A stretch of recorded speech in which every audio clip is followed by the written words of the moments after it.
main purpose of Imperial Paving is road construction, but we have ancillary divisions that have to prepare the roads, do the utility changes that are required under the roads, and traffic controls and lighting related to the roads.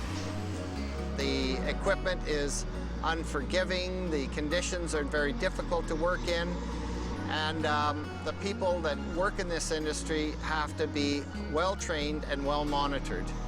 They will have a general orientation of the company policies and rules that they need to know.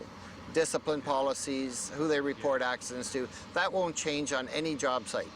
When they get to a specific job site, such as this one, there's going to be another orientation for them, and it's a job-specific orientation that is the result of a hazard assessment that I and several of the other supervisors are going to be in charge in that job have gone through to make sure that we've identified all the hazards and we have the controls in place for all those hazards, be they practices or equipment.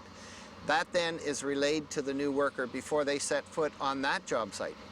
So they'll get exposed to two different levels of safety training from Imperial Paving, the general one that's company-wide and then this job-specific one. The job-specific one's actually a check sheet.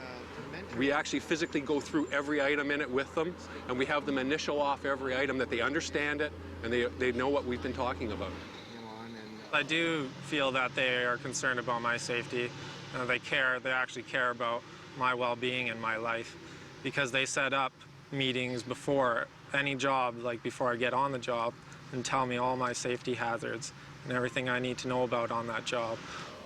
When they've completed that training, they're issued an orientation hard hat sticker that we put on their hat. That then identifies them when they go out in the crew, and the crews aren't that big, they'll know a new worker right away, but it reminds them of the fact that this is a new worker and they're to be mentored, and there will be one or two people that will be assigned to them to make sure they're doing their job safely. The young workers, they're like to make an impression. They're trying to do well.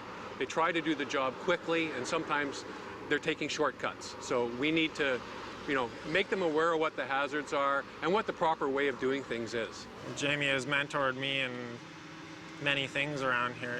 Jamie helped me out, learning about all the different machines and where I need to be in order so that I don't get hurt when I'm around them.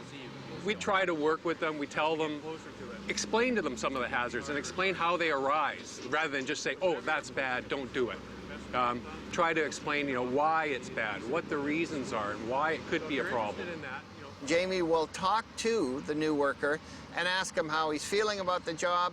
Jamie will use several detection techniques to determine the comfort level and confidence that this individual is building as he's working on that job.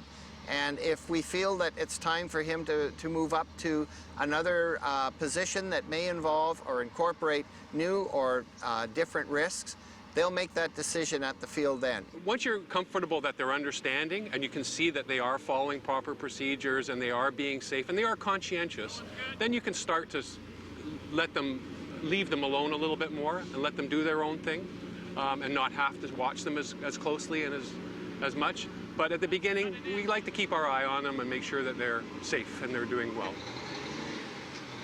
I collect all the documentation for any training they receive, and that's kept at the office.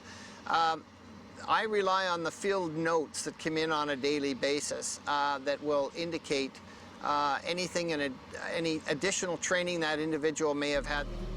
I find with safety knowledge, if you give it to them in small bits and keep reminding them and reinforcing it, they remember it. For example, today we were talking about the lifespan of a hard hat. A lot of them didn't even know where to look to see, when the expiry date of a hard hat was. And, it's things like that that they will pick up and recall. I don't give them too much, but I give them enough as often as I can, so they got the whole book by the end of the week, more or less. It's overall good experience with them because they're always there to help me and they're always there to make sure that I'm safe.